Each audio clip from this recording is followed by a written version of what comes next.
Hello there guys and welcome back to the channel. So in today's video I'm going to be breaking down the exact cost and happenings basically of my second Abyss of Legends path revisit. So I'm going back in and the plan is to redo entire Abyss of Legends one path at a time using rank 3 6-star champions pretty much exclusively. The only asterisk there could be possibly bringing in a Cosmic Ghost Rider for Killmonger path.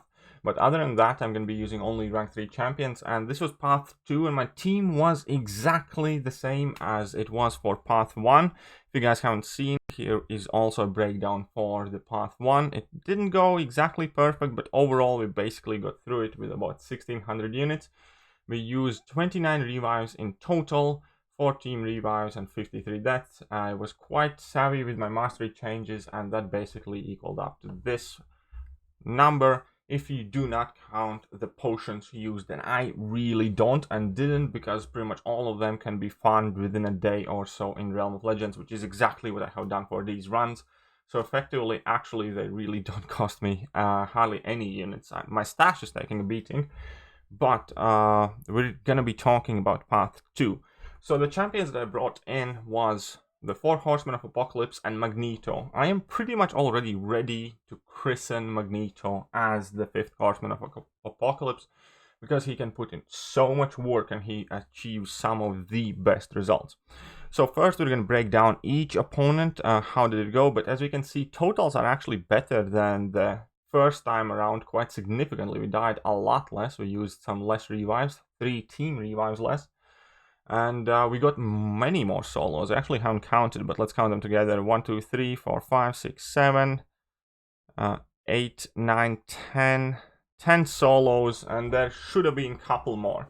But yeah, we actually did manage to solo 10 champions on a single path. That's nearly half of the fights. I think there are a total of like 22 fights on this lane. And yeah, I was like overall well happy with it.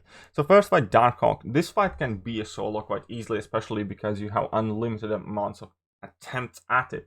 The reason why I didn't even try to go for the solo was because I wanted to take him down relatively low and finish the fight off with Aegon. Now, I did take him down to about, what, 15-20% with Magneto. I did mess up, allegedly, but I chose not to restart, even though Magneto can definitely get in a relatively easy solo there, because I wanted to get my combo meter past 50, so it's easier against Luke Cage. And Luke Cage by far was the most expensive fight here. Anyways, I died twice on Darkhawk. So I died with Magneto, I brought in Aegon, I ramped up his combo to about 50, where he has that unstoppable on heavy attacks, because that's vital in Luke Cage fight. And Aegon died, and then I finished out the fight with Human Torch. Very easy peasy. Not a perfect start, not too bad either. As I said, this could very well be a solo. Right, Luke Cage. I used Aegon, and I knew it's going to be a very hard fight to ramp Aegon up for. But to be fair, I did drop and waste about 3 revives on this fight. And most of the attempts later on did go significantly better. And 11 revives, 10 deaths to this guy was quite frustrating, but that's about as frustrating as this run was gonna go. And I knew that I'm gonna use more revives here if I bring in Magneto. I could have brought in a counter for Luke Cage, but then I wouldn't have space for Magneto, and Magneto was well worth the investment early on because he did such a great job later on. Anyways, now we're moving on to 3 solos in a row. Dormammu, bring in Human Torch, take off Dexterity, easy peasy, nothing to worry about. Mephisto, Human Torch pre-fight, very quick and simple fight. Captain Marvel movie, bring in Doctor Doom, absolutely nothing to worry about. Now Ghost. Magneto can one-shot this fight, and if I were to go for an Aegon-less run perhaps, or any other time, I could bring in Magneto and one-shot Ghost, definitely. And the way I can prove that is going to be with a fight later on, where Magneto can one-shot actually a double-sized health pool if you play well enough. But I was ramping up Aegon. It's quite simple as that. I was just bringing in Aegon, run out of my combos. I probably would have saved me at least 1 revive if I had put on Suicide Masteries, but I didn't want to mess about with them. I actually didn't use Suicide Masteries for any point in this run outside of Collector. And yeah, so it cost me 2 revives to ramp up Aegon. Now this Iron Man Infinity War was another Magneto solo.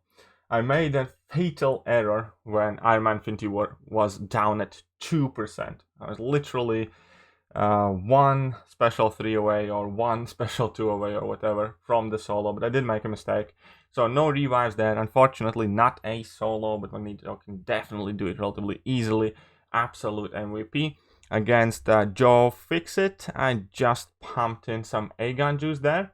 And again, kept ramping him up. I got a decent RNG, and at this point, that's pretty much most of Aegon's contribution, to be honest. Now, Mordo, again, Human Torch solo. Not the easiest fight, but not too bad either. Now, how Deadpool, again, reverse that healing. Is a solo Korg. Korg was actually a very, very interesting fight. So, first of all, I brought in Dr. Doom. And I did some damage, but I did end up messing up. After Dr. Doom, I brought in Aegon. Because I had a plan that I'm just going to throw my champions and at the wall and then use a team revive. Anyways, I brought in Aegon and I took him down from about 80% to about 10%. So I did vast majority of this Korg with Aegon in one simple smooth run. So that made Korg fights superbly easy. And Aegon is actually perfectly great answer for Korg if you are able to wait at level 1 when it's unblockable. So yeah, Aegon took care of Korg. Obviously I ran out of hits towards the end. Then I just had to nuke down my last champion, which was Human Torch. I revived everybody up with a team revive, the only team revive that I did use in this run. And finished the fight out with Doom. Relatively simple. Nothing too much to stress about there. Now, Taskmaster was pretty much flat out Aegon fight. Took me 2 revives. And yeah, nothing too tricky there. The only thing that you do need to be careful is that Aegon can shut down Taskmaster's ability to give you prowess on your special attacks. So what you want to make sure is whenever you use special attack, you do not combo that special attack to your combo, basically. You want that special attack to be launched independently. It's kind of like bugged a bit, I think. But yeah, if you do not shoot the special straight after you landed the combo, you typically do get that prowess, significant damage increase, and not too bad of time overall. Modok was a relatively simple, straightforward one-shot with Nick Fury. It took no time at all, and Nick Fury had an easy time here. And Howard the Duck is actually very beefy, very annoying opponent. He starts with those 30 indestructible charges, and then he's just very, very tanky. He's one of those 5-point-something million fights. And Magneto actually managed to one-shot the guy. That was quite long time, because Magneto does a lot of damage, but he doesn't do it very quickly. But still, one-shotting 5.6 million opponent in Abyss of Legends, in my opinion, is, well, quite good showing, right? Now we have the 2 Cosmic Champions after Howard the Duck hype and Champion. Both of them died once, used Dr. Doom, ran out of hits at some point, finished out the fights later. And yeah, that is where that happened. Now we have Green Goblin. Green Goblin should have been a 2-shot, but I did bring in Nick Fury, kind of like against my better judgment. So anyways, I did go in with Magneto, did a bunch of damage, and then brought in Nick Fury, he died, and brought in Magneto, and finished out the fight. Green Goblin can easily be done with 1 revive with Magneto. Eventually the block damage catches up to you, but Magneto does absolutely fantastic for that fight, and it wasn't big trouble at all. Next up we have Mr. Sinister, and that's a very, very cheesy Human Torch fight. And yeah, it was a solo, because the base idea is you place Incinerates on Mr. Sinister. Mr. Sinister shoots his special attacks. He tries to put those Incinerates back on Human Torch, but instead of Human Torch getting incinerated, you just get a ton of smolders. So the longer the fight goes, the more smolders you have, the more damage you do. And yeah, you can one-shot the guy, which I did on my run. Punisher 2099. Again, I was very, very impressed with how well Magneto did. It was a solid 2-shot. Just needed 1 revive to take down Punisher 2099. Very solid result right there. Next up, Loki. Loki is a Mystic champion, and he didn't have any 2 special nodes. And once again, that was a Human Torch, 1-shot, very simple, not much stress at all. Aegon fight. So was thinking that I probably will end up using a team revive at this point, and I actually just brought in Magneto, even though I didn't have to. I did about 15-20% of damage with Magneto, even though Aegon is not metal and all the other kinks. But then I brought in Dr. Doom, and I basically got Aegon down from, 80-something% to about 10% using Dr. Doom. It was simple as that. The whole strategy there was because I had max Mystic Dispersion on, I pretty much exclusively got to shoot off my level 2s. So you hit Aegon like 5 times, it places 5 Furies on him, you wait a bit, let those Furies expire, and you get a ton of power, and you just shoot off level 2. And level 2 is 5 hits, so once again, you let those Furies expire, you're back at level 2, and you just rinse and repeat. That was the entire strategy for that fight. And like, if I landed 200 odd hits at Aegon, then solid 80% of the hits that I did land on Aegon was exclusively from Special 2. And yeah, it went well. And then I just basically brought in somebody to finish off the fight. Don't quite remember that. Invisible Woman was a Nick Fury one-shot, not too much to talk about there. She can be superbly annoying, but Nick Fury takes easy work off her.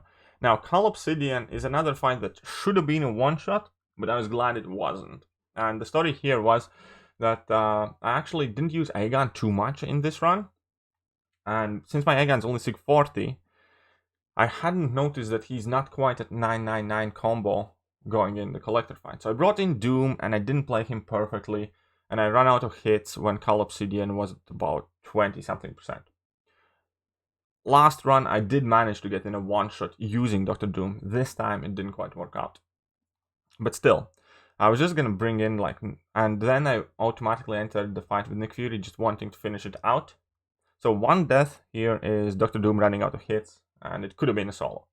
Then I brought in Nick Fury, but as I was thinking in my head, I basically just quit out that fight or died on purpose with Nick Fury to give Aegon last of a chance to build up his combo meter as close as I possibly could to 999 hits. But anyways, I ended up getting to Collector without ramping up Aegon fully, which was a mistake in hindsight. I should have used Aegon against Aegon and finished the ramp up there, and that would have had just as effective result. I just made a mistake. I didn't think it through. And in hindsight, probably didn't cost me too much. It probably cost me like a revive on Collector because I wasn't getting those unblockables immediately. But Collector was actually quite a smooth takedown. In total, I used 5 revives with my rank 3 Aegon. I changed my mastery setups. I put on the suicides, full shebang. And I played it reasonably well, I would like to say. One revive was a dud. One fight I completely messed it up, but the rest of the fights were quite about alright. So I ended up using 26 revives, 1 team revive. If you watch the stream, I forgot to mark a couple of revives. That's why this count is higher than it was on the stream. But I kind of quickly rewatched it today and hopefully caught every single death and revive that I used. And this should be the approximated count. So unit-wise, I started 810 units, 563 units at the end. I accidentally did purchase 140% revive, which I shouldn't have done. I should have used just 20 or 60% revive, and I didn't notice that I didn't have any of those. But that revive is already counted in the 26 revives that I used for the run. So all in all, I used 207 units for mastery changes here and there, like taking off my decks for Dormammu fight or putting on whatever. And in the end, for instance, putting on the suicide, so on and so forth. So not quite as cost-effective mastery change run, because we can see that in the first run I actually only used 93 units, but still didn't cost me too much. I didn't switch to suicides and back much. So yeah, 207 units there. 26 revives would cost about 1,040 units. 1 team revives, approximately 100 units. And total unit cost would have been 1,347 if you are to purchase all your revives and you don't have anything in stash.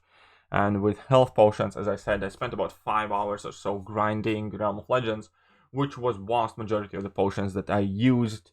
And yeah, that is about it. Realistically, this run actually cost me, 247 units, because I purchased that 1 revive and used 200 units for mastery changes. And then the revives and potions came from the stash. But if you want to count the value as you will, unfortunately, it did not track the total amount of potions that I used, but this still hopefully should give you an indicator. And yeah, if you are planning to explore or complete Abyss in your own time, definitely invest 4, 5, 6 hours in grinding potions in Realm of Legends, and that will end up saving you so many units. That's one of my most kind of like important piece of advice, I suppose. But yeah, so that was my run in part 2, and we did the run upon reaching 31,000 subscribers. Currently, we are already on the way for 32,000 subscribers. So, if you want to catch me doing Path 3 live using rank 3 6 stars, then pretty please subscribe, share the channel, share the video with your friends, tell them to subscribe. The quicker we get to 32,000 subscribers, the quicker I will jump back in Abyss of Legends. We're gonna go on and do Path 3, and you're gonna get just another breakdown video just like this, and hopefully it actually helps some of you with your own runs, with your own planning. So yeah, overall this is how I did. By far Luke Cage cost the most revives, and then the second would be Collector. But other than that, I was very happy with the run. Couple of, well, probably about 5, 6 revives I completely wasted. But yeah, not too bad. And that will do for today's video. I hope you guys have enjoyed it. If you have, hit that like button, hit that sub button, hit all the buttons. And I'm gonna catch you guys soon. See ya.